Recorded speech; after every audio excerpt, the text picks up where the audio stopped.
로마서 5장 우리 찾아보겠습니다. 로마서 5장 10절을 보시면 곧 우리가 원수 되었을 때에 그 아들의 죽으심으로 말미암아 하나님으로 더불어 화목되었은즉 화목된 자로서는 더욱 그의 살으심을 인하여 구원을 얻을 것이니라.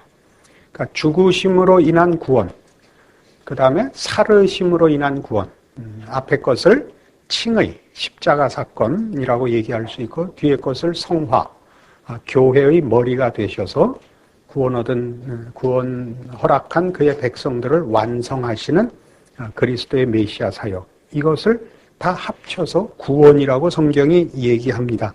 로마서 6장 5절에 보시면 만일 우리가 그의 죽으심을 본받아 연합한 자가 되었으면 또한 그의 부활을 본받아 연합한 자가 되리라. 근데 이 부활에 연합되었다는 것은 죽으심의 연합만큼 우리 한국교회가 아직 그 이해의 정도에서 부족한 것이 사실입니다.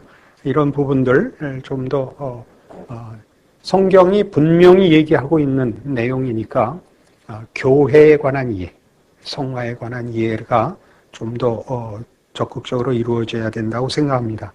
같은 로마서 4장 25절도 보시면 이 구원을 논하는 문제에 있어서는 예수는 우리 범죄함을 위하여 내어줌이 되고 또한 우리를 의롭다 하심을 위하여 살아나셨느니라. 다 동일하게 구원을 설명할 때 그의 죽으심과 살으심, 두 국면에 걸친 예수 그리스도의 메시아 사역을 논하고 있고 이 둘을 다 합쳐서 구원이라고 얘기하고 있습니다. 그래서 우리가 오늘 확인하려고 하는 것은 이런 것들입니다. 이 구원을 논할 때 칭의와 그 성화의 이해에 있어서 그 관계가 어떠하냐 하는 것입니다. 그러니까 지금 우리 로마서 4장, 5장, 6장에 걸쳐서 확인한 바와 같이 이 칭의나 성화가 다 예수 그리스도의 메시아 사역 안에 있는 하나님의 은혜의 선물이며 하나님이 작정하셔서 우리에게 결과될 그 선물이요, 성취될 하나님의 의지의 목적이기 때문에 우리는 이것을 양쪽 다 은혜라고 풉니다. 이 둘은 구원 안에서 서로 밀접하게 연결되어 있어서 말하자면 칭의가 성화의 근거라는 것을 우리가 이해해야 되고 그런 의미에서 칭의가 은혜이듯이 성화도 은혜라고 분명히 이해해야 합니다. 자칫 잘못하면 칭의는 은혜고 성화는 우리의 책임으로 그렇게 분리될 수 있다는 것 조심해야 됩니다. 그런 차원에서 얘기를 하자면 성화의 실패가 칭의의 실패가 아닙니다. 그러니까 구원파적인 그 설명을 하는 데를 들어보시면 성화의 실패는 칭의의 실패라고 가르칩니다. 그러니까 더 뿌리를 더듬어 올라가 보면 칭의의 신분적 영원한 변화가 성화까지 단번에 변화된 것으로 가르치기 때문에 성화의 실패가 칭의의 실패, 좀 더 크게 오해해서 구원 자체의 실패, 이렇게 가르치는 것입니다. 우린 그렇게 생각하지 않는 것이 성경이 그렇게 가르치지 않기 때문입니다. 그러니까 성화의 실패가 칭의의 실패를 말하는 것이 아니듯이 성화의 성공이 칭의의 근거가 되는 것도 아닙니다. 그러니까 우리가 의지가 있거나 분별이 있거나 결심을 한 것이 구원을 이룬 것 아닙니다. 이러한 사실들은 우리가 사실은 많이 쓰면서도 정작 정확하게 설명하고 구별을 하라 하면 이 말을 하면서도 맞는 말을 하면서도 설명해서 틀리는 경우가 흔히 있습니다. 우리는 이 칭의와 성화의 구별이 이런 면에서만 있는 줄로 압니다. 칭의가 단번에 그리고 영원히 확정되는 것과 달리 성화는 점진적이고 과정이 있고 훈련이 필요한 시간이 걸리는 일이라는 것을 인정합니다. 그것을 위하여 그리스도께서 우리의 머리가 되시고 우리를 그 몸으로 불러 교회로 삼으신 것입니다. 지난 시간에 확인했다시피 그래서 그리스도의 장성한 분량이 충만한 데까지 자라라 라는 그런 식의 요구 또는 약속들이 성경에 특히 서신서에 그토록 많이 등장하는 것을 우리가 확인했습니다. 그럼 좀 더 분명하게 이 성화를 이해하는 데 있어서 대부분의 성도들이 자주 오해하는 부분을 이제 좀 살펴보려고 합니다. 그것은 예외 없이 칭의는 은혜고 성화는 책임으로 이해하는 식의 오해가 성도들에게 제일 많습니다. 예수님께서 나에게 은혜로 선물로 구원을 주셨는데 내가 구원을 얻은 하나님의 백성으로서 신실하게 살지 못하고 신앙생활을 성공적으로 하지 못하는 데 대한 죄책감 또는 그것으로 인한 그 절망 이런 것들이 신자들의 현실적인 신앙생활의 그 모습입니다. 이 부분을 우리가 성경적으로 제대로 이해를 못하면 성도들을 제대로 위로하거나 가르칠 수 없습니다. 빌립보서 2장 가시면 우리 성경 찾아보죠.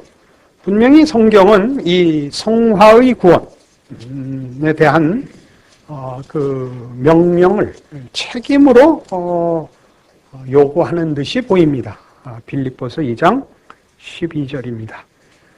그러므로 나의 사랑하는 자들아 너희가 나 있을 때뿐 아니라 더욱 지금 나 없을 때에도 항상 복종하여 두렵고 떨림으로 너희 구원을 이루라 해서 우리가 얻은 구원에 걸맞는 신앙의 반응, 책임들을 요구하는 말씀들이 나옵니다.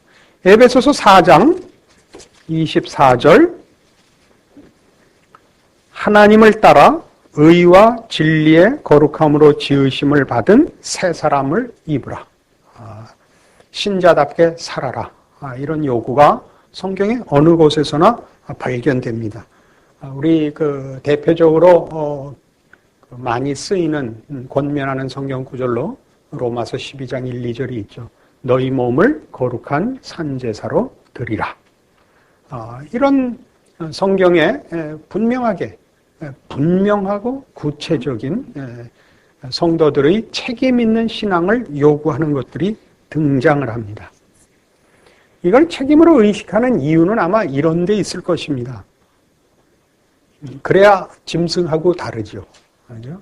기계하고 다르고 하나님 앞에 은혜를 입었으니 당연히 그 받은 바 은혜에 대한 보상을 해야 인간된 자격과 체면이 서지 않겠는가라는 것을 우리 누구나 생각을 합니다. 그러나 보다 이제 그 현실적인 문제로 내려가 보면요, 여러분 모두도 그 경험을 하셨겠습니다만 혹 안 하셨을 수도 있죠. 저는 했는데 어떤 경험이냐면 구원을 얻은 감격과 희열과 헌신과 각오를 너무나 분명히 했음에도 불구하고 실패하는 신앙의 현실을 경험한 놀라움이 있습니다. 여러분들은 그래도 목사로 부름을 받았으니까 좀 이 경험이 덜 하실 수도 있을 수 있습니다. 표정으로 봐선 그래 보입니다. 근데 일반 성도들에게 있어서 이건 예외 없이 겪는 경악스러운 경험입니다. 구원이 희미해서도 구원의 그 확신이 없어서가 아니고 구원의 분명한 확신과 확인과 헌신과 감격이 있음에도 불구하고 신앙의 승리가 기대만 못하다는 이 경험은 사실 누구나 하는 것으로 알고 있습니다. 이때 성도가 해볼 수 있는 일이 뭐라고 생각하십니까? 내가 받은 구원이 취소됐는가? 내가 한 경험이 가짜인가? 이런 근본적인 의심과 갈등을 할 수밖에 없습니다. 여기에서 말하자면 율법주의와 신비주의가 나옵니다. 율법주의라는 건 뭐냐 하면 어떤 규칙들이나 기준을 정해서 그걸 시행함으로써, 예를 들면 성수주의를 한다, 술, 담배를 안 한다, 11조를 낸다 하는 최소한의 자기 기준과 규칙을 만들어서 그걸 행하여 내가 신자가 맞지, 내가 구원 얻은 게 맞지 라고 자신을 추스르는 그런 행위가 본의 아닌 율법주의를 양산하게 됩니다. 그런 성도들을 저는 많이 만났고 제가 그 경험을 해서 이 부분에 대하여 아주 제가 깊은 이해가 있습니다. 그렇게라도 하지 않으면 도무지 내가 신자인 것을 확인할 방법이 없더라고요. 뭔가 믿지 않는 사람과 내가 다르다는 걸 확인해야겠는데 그것은 성경이 요구하는 사실은 성도의 당연한 수준에 관한 것임을 기준으로 삼아서, 근거로 삼아서라도 내가 예수 믿는 사람이 분명하다, 하나님 앞에 내가 구원을 얻은 것이 분명하다라는 자기 확인을 스스로 해볼 수밖에 없었습니다. 그러니까 율법주의는 나중에 자랑으로 가는 그 아주 가장 큰 그 잘못된 생각입니다만은 처음부터 자랑으로 가기 위해서 율법주의로 들어가기보다는 이 현실적인 그 괴로움, 자신에 대한 뭐라 그래야 됩니까? 난처함, 확인되지 않는 구원의 그 확인을 위한 몸부림이 이런 율법주의를 만들어내는 줄로 압니다. 이때에는 그러니까 주변에 있는 사람들에게도 율법적 그 요구와 비평을 많이 가하기도 합니다. 왜냐하면 나만 그런가 싶어서 말이죠. 옆 사람을 자꾸 꾹꾹 찔러서 너도 가짜지, 너 진짜면 그 사람이 진짜면 큰일이라고. 왜냐하면 난 안 되는데 옆 사람이 된다 그러면 희망이 없거든요. 그러니까 어떻게든지 물귀신이 돼서 끌어내려서 공범을 만드는 이런 웃지 못할 일들을, 표정들을 보니까 이렇게 일반적으로 쓰면 안 됐습니다. 저는 해봤습니다. 저는 쭉 교회에서 자랐고 청년기에, 청소년기에 나는 도무지 그 소원만큼 신앙생활이 영위되지 않아서 그 훌륭하게 신앙생활하는 동료들이나 선배들을 어떻게든지 유혹해서 같이 이 동지를 만드는 그런 나쁜 짓을 많이 했습니다. 회개합니다. 신비주의로 가는 이유도요, 본인으로서는 자기의 구원의 감격이나 확신들이 자신이 기대하는 만큼의 현실적 신앙의 승리를 만들어내지 못하니까 하나님 앞에 구하여 성령님의 크신 은사나 개입으로 온전한 승리를, 다시 말해서 승리보다 더 중요하게 확실하게 신자인 것을, 구원 얻은 것을 확인하고 싶은 것입니다. 이것이 우리를 신비주의로 가게 만드는 것으로 이해하고 있습니다. 그러니까 우리 교회에 많이 퍼져 있는 기도 많이 하는 분들, 산기도 많이 가시는 분들, 그렇게 열심을 내시는 분들의 사실은 부정적이고 소극적인 이유는 다 이것입니다. 우리가 기대하는 신앙생활의 승리, 그리고 구원의 그 경지라는 것이 현실적으로 이렇게 확보되지 않는 데 대한 그 놀라움과 실망과 의심이 우리의 기대만큼 신자된 자의 구별이 있기를 바라고 하나님으로부터의 특별한 보상이 있기를 바라는 것이 율법주의와 신비주의를 만들고 있습니다. 이 부분은 이제 이 강의의 2부에 가서 아주 더 소상하게, 더 아주 분명하고 아주 뭐라 그럴까, 철저하게 제가 분석을 하겠습니다. 제 평생의 고민거리들이 다 이 부분에 있었기 때문에 저로서는 그 예수 믿고 제 표현입니다. 쉽게 헌신하고 승리하는 분들에 대한 그 동경과 부러움과 그리고 시샘이 있습니다. 이 끝에 말을 너무 크게 듣진 마십시오. 어떻게 저분들은 저렇게 참 신앙생활을 잘할까? 어떻게 아무 생각 없이 저렇게 잘할까? 어떻게 저렇게 다 승리할까? 종자가 다른가? 별의별 생각을 다 해봤는데 저같이 고민하는 사람이 많다는 사실 때문에 제가 이 고민하고 또 여러분 앞에 이렇게 강의하는 내용들에 대하여 하나님이 저에게 이 일을 맡기신 줄로 믿게 된 것입니다.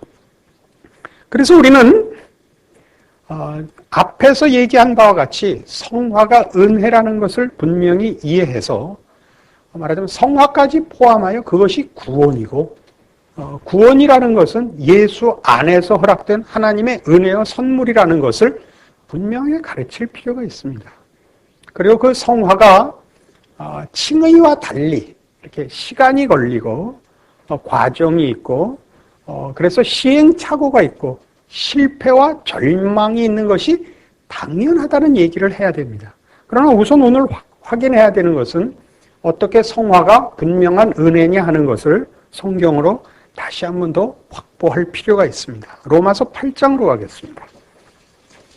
로마서 8장 29절 하나님이 미리 아신 자들로 또한 그 아들의 형상을 본받게 하기 위하여 미리 정하셨으니 이는 그로 많은 형제 중에서 맏아들이 되게 하려 하심이니라. 또 미리 정하신 그들을 또한 부르시고 부르신 그들을 또한 의롭다 하시고 의롭다 하신 그들을 또한 영화롭게 하셨느니라. 이 로마서 8장 29절 30절에 이르는 이 내용은 하나님께서 구원을 신적 예정, 신적 작정으로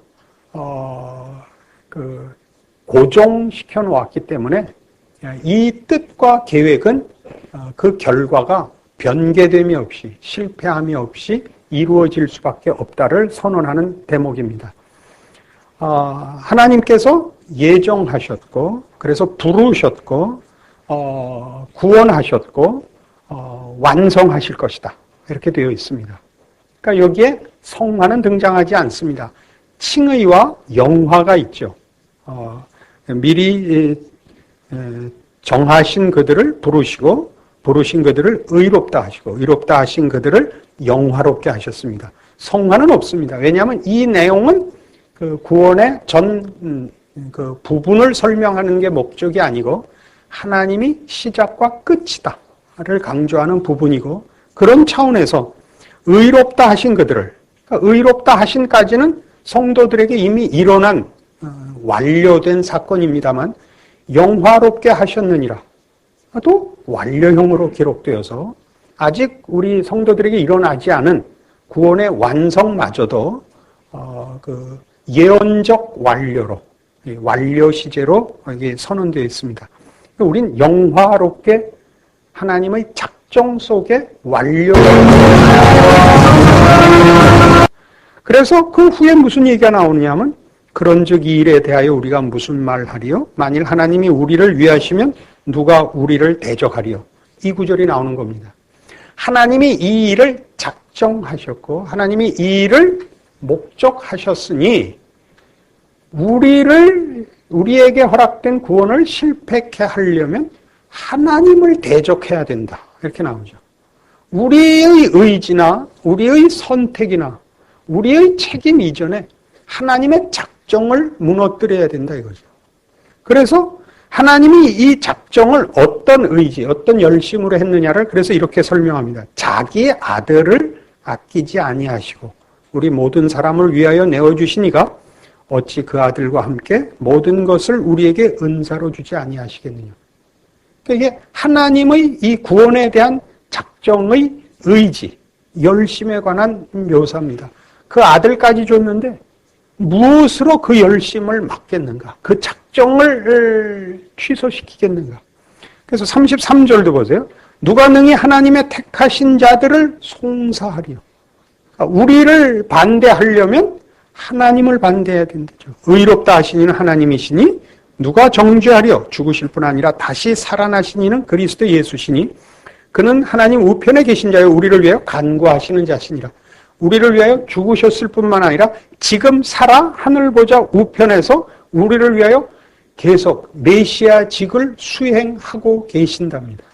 예수께서 우리를 위하여 죽으신 그 열심, 그 의지, 우리를 위하여 죽으신 그 사랑, 그 주인공이 하늘보좌 우편에서 지금 우리를 위하여 기도하고 계십니다. 이것이 말하자면 성경이 얘기하는 우리 구원의 모든 것에 대한 그 근거가 은혜 위에 있고 하나님의 작정 위에 있으므로 실패할 수 없다고 가르치는 부분입니다. 우리는 나중에 더 자세히 살펴보겠습니다만 우리가 책임져야 하는 것이 사실입니다. 이 성화라는 것이. 그 책임이라는 말의 뜻도 우리가 좀 더 성경적으로 더 잘 이해를 해야 옳지 않나 싶습니다. 그래서 이어서 우리 여러분들 많이 좋아하시는 구절들 나오죠. 누가 우리를 그리스도의 사랑에서 끊으리요? 환난이나 곤고나 핍박이나 기근이나 적신이나 위험이나 칼이랴. 38절 내가 확신하노니 사망이나 생명이나 천사들이나 권세자들이나 현재일이나 장래일이나 능력이나 높음이나 깊음이나 다른 아무 피조물이라도 우리를 우리 주 그리스도 예수 안에 있는 하나님의 사랑에서 끊을 수 없으리라. 그러니까 이 말의 뜻을 그러니까 십자가에만 국한시키시면 안 됩니다. 교회로 연결하시고 궁극적인 승리 영화롭게 하셨느니라까지 하나님이 우리에게 시작하신 구원이 신적 작정에 의한 것이라서 그의 능력과 신실하심과 그의 의지에 의하여 변개될 수 없다는 걸 믿는 것이 우리의 믿음입니다. 이러한 일들은 그 앞에 로마서 5장에 보시면 성화에 관한 이 설명, 로마서 5장 1절부터 제가 보겠습니다. 그러므로 우리가 믿음으로 의롭다 하심을 얻었은즉 우리 주 예수 그리스도로 말미암아 하나님으로 더불어 화평을 누리자. 또한 그로 말미암아 우리가 믿음으로 서 있는 이 은혜에 들어감을 얻었으며 하나님의 영광을 바라고 즐거워하느니라. 구원에 관한 간략한 설명이죠. 구원을 얻었고 영광을 바라는 그런 위치가 우리의 현 위치입니다. 이미 얻었고 완성을 바라는 그 중간에 있습니다. 그리고 이것이 실패될 수 없습니다. 우리 확인한 대로. 이 구원을 얻고 영광을 바라는, 완성을 바라는 그 사이, 현실은 어떠냐 할 때 3절에서 보는 바와 같이 환난입니다. 다만 이뿐 아니라 우리가 환난 중에도 즐거워하나니 이는 환난은 인내를, 인내는 연단을, 연단은 소망을 이루는 줄 알미로다 라고 되어 있습니다. 지난 시간들에서 우리가 이 부분 같이 공부했었습니다. 환난이 우리를 경험으로 이끈다 그랬습니다. 인내는 경험이란 뜻을 가집니다. 그래서 우리가 가지는 신앙상의 각오들, 감격들 이런 것들이 경험 속에서 다져지는 시간을 가집니다. 그러니까 그 하나님께서 이루시려는 그 본질이 이제 모습을 만들어가고 완성되는 것을 그리고 있죠. 그러니까 우리의 신앙 현실, 그러니까 성화가 이루어지는 그 기간은 또는 그 과정은 환난으로 대표적으로 묘사되듯이 외적 환난만의 문제가 아니라 내적 환난, 그러니까 우리 완성되지 않은 우리 죄의 본성과 싸우는 과정이라서 환난이라고밖에 묘사할 수가 없습니다. 우리는 시련으로 또는 그 절망으로 또는 불안으로 의심으로 자책으로 괴로워하는 시간을 가집니다. 근데 이 일들, 이렇게 환난으로 인하여 인내와 연단을 통하여 소망을 이룬다 하는, 소망이라는 건 여기서 이제 구원의 궁극적인 목표 지점을 말하고 있죠. 이 소망을 이루는 줄 아는데 5절에 이렇게 덧붙여요. 소망이 부끄럽게 아니함은. 우리가 이 문제, 그러니까 구원 얻은 성도가 하나님의 영광을 바라고 즐거워하는 현 시점에서 그 영광의 자리까지 가기 위하여 하나님께서 우리에게 말하자면 준비해 놓으신 그 성화의 완성의 이 과정들, 환란으로 대표되는, 그래서 고민하고 훈련되어야 하고 그 시련을 극복하여 인내와 연단으로 가서 완성되는 이 일이 실패될 수 없음은 이라는 뜻입니다. 소망이 부끄럽게 아니함은 이라는 것은 이 일의 결국, 이 일의 목표가 실패될 수 없음은, 그래서 뭐가 나오냐면 우리에게 주신 성령으로 말미암아 하나님의 사랑이 우리 마음에 부은 바 됩니다 이겁니다. 하나님의 사랑 때문에 이 일은 실패될 수 없다. 이 소망은 부끄럽지 않다. 여기서 부끄럽지 않다는 것은 이 목표가 실패되어 체면을 구길 일이 없다, 그런 뜻입니다. 하나님의 뜻으로나 성도들의 신앙의 승리로나. 그러면서 우리가 아직 연약할 때 기약대로 그리스도께서 경건치 않은 자를 위하여 죽으셨도다.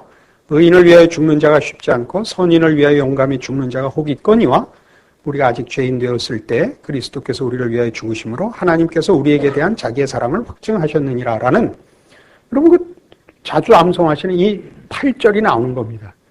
그러니까 우리가 아직 죄인 되었을 때 그리스도께서 우리를 위하여 죽으심으로 하나님의 사랑을 확증했다라는 말은 우리에게 일어난 구원이라는 것이 우리에게 이유가 있지 않다는 것을 분명하게 증거하는 표현입니다. 그러니까 사랑이라는 것은 이유가 없는 것입니다.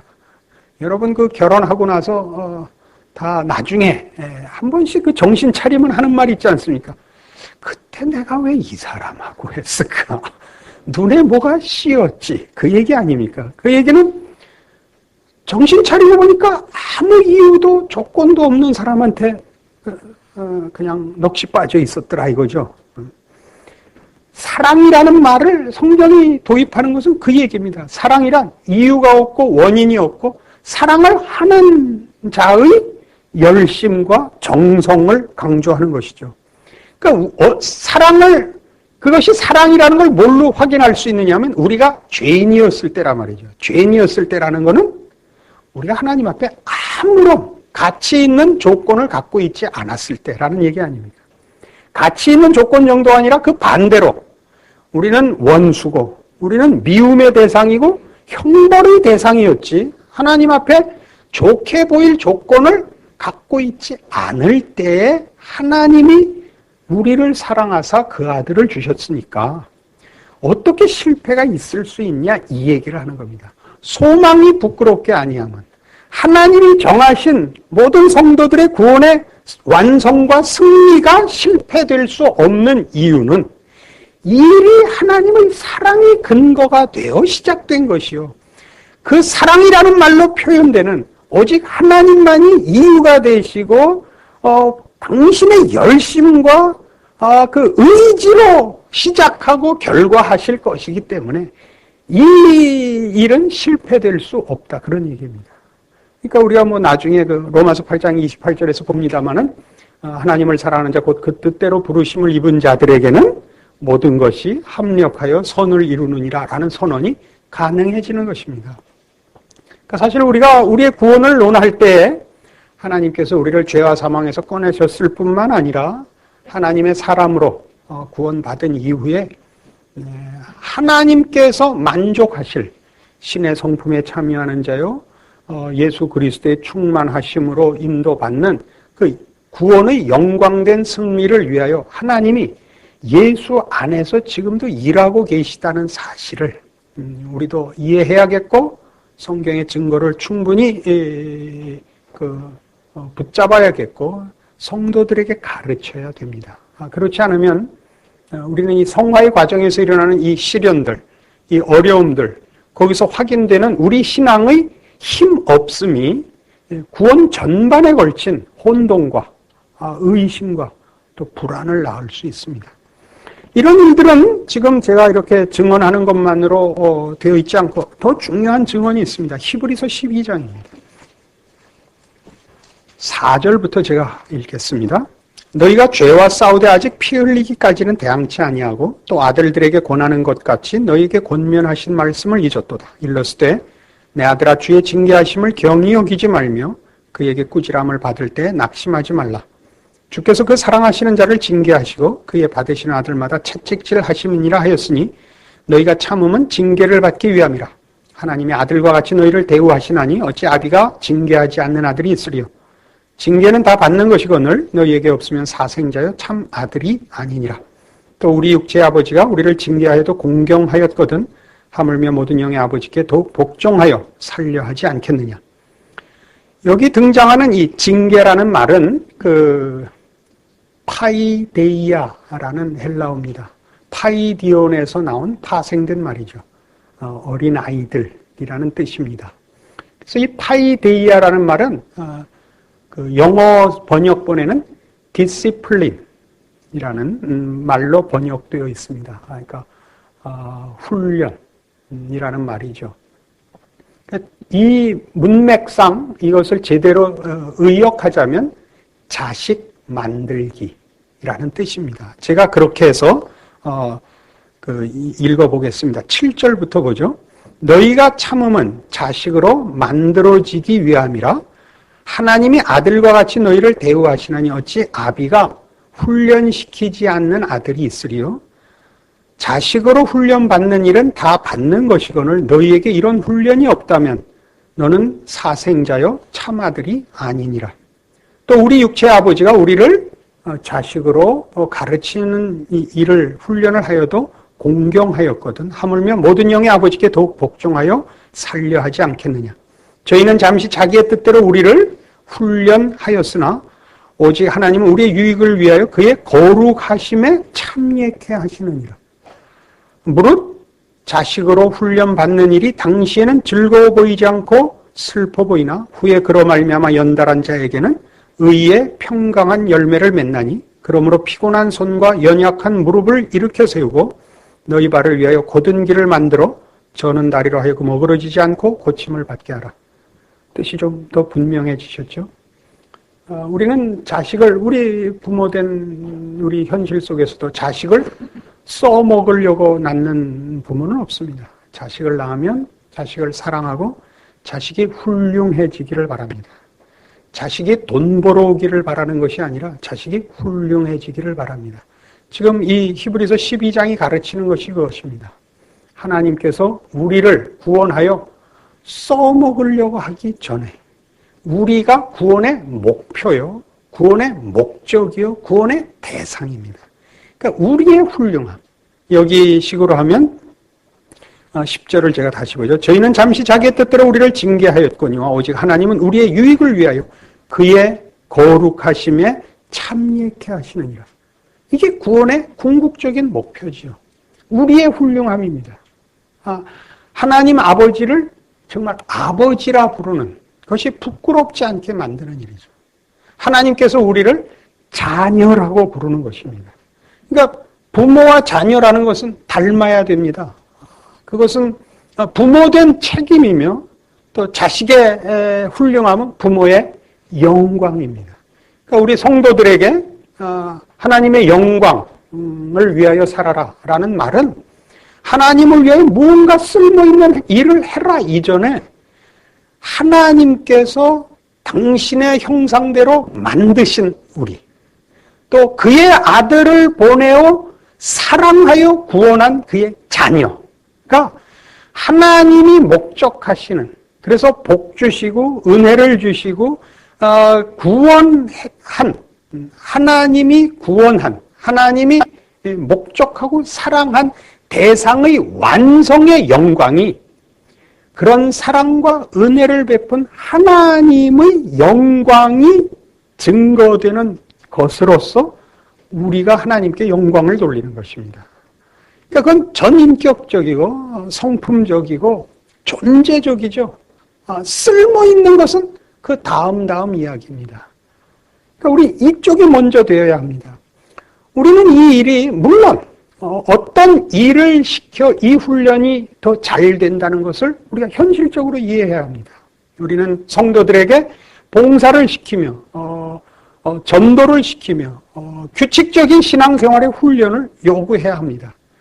가만 놔두고 훌륭해지라고 해갖고 훌륭해질 사람은 아무도 없습니다. 방법을 제시하고 보이는 목표를 제시해서 성도들을 훈련시켜야 합니다.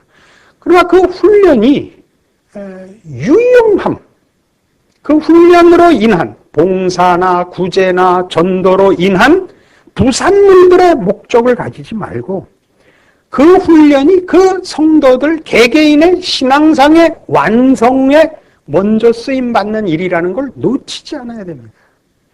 이걸 앞뒤를 틀리면 우리는 성도들을 볼 때 유용성을 근거로 해서 차별을 하게 됩니다. 그러니까 교회 안에서 제일 흔히 드러나는 일은 이겁니다. 이건 절반쯤은 우스갯소리로 들으셔도 됩니다. 돈 많으신 분이나 세상에 직위를 가지신 분이 오면 성도들이 기를 써서 그 사람을 신앙 좋게 만들려고 합니다. 왜 그러죠? 쓸모 있다고 생각해서. 돈을 가진 사람이 신앙이 좋아지거나 세상에서 지위가 권세를 가지니까 신앙을 가지면 훨씬 유용하고 쓸모 있다고 생각을 하죠. 그렇지 않습니다.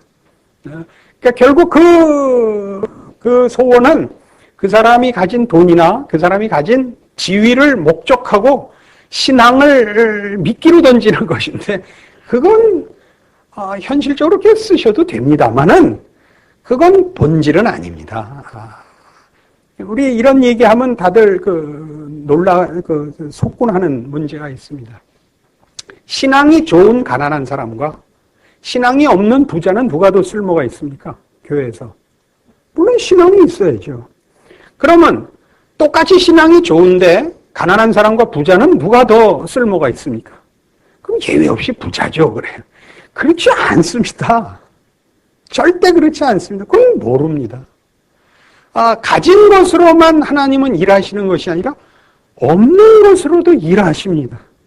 안 그러면 하나님은 하나님 되심을 포기하셔야 됩니다. 무에서 유를 창조하시는 하나님은 어디 가고 왜 갑자기 유물론 사상이 돼서 역시 있어야 된다 이렇게 가깁니까 정말? 그러나 일로 넘어가는 것은 잠깐입니다. 우리 기독교의 가장 중요한 근거, 기반이 창조주 하나님이시오. 그 아들을 보내신 은혜의 하나님이시오. 우리를 사랑하신, 우리를 목적하시는 우리의 아버지시라는 이 가장 기본적인 근거를 놓쳐서 어느 날 보면 교회인지 기업인지 또는 우리가 신앙을 가르치는 것인지 경쟁을 촉구해서 반사이익을 보려고 그러는 건지 모르는 늘 있는 기독교 신앙에 늘 방해가 되고 늘 올무가 되는 세상적인 생각, 사람의 생각에 쉽게 말려들곤 합니다. 오늘 우리가 생각하고 확인한 이 내용들이 말하자면 하나님께서 우리를 부르신 것, 허락하신 구원, 사랑하심, 이 모든 것이 하나님으로부터 출발했다는 것. 그가 우리를 사랑하여 이 일이 일어났고 결국이 운명이 변개될 수 없다는 것을 아는 이 확고한 믿음 위에서 여러분의 목회나 또 여러분의 지도를 받는 성도들이 우리가 가진 은혜와 믿음에 참 깊은 영혼의 닻을 내리는 감격과 그 승리가 있기를 바랍니다.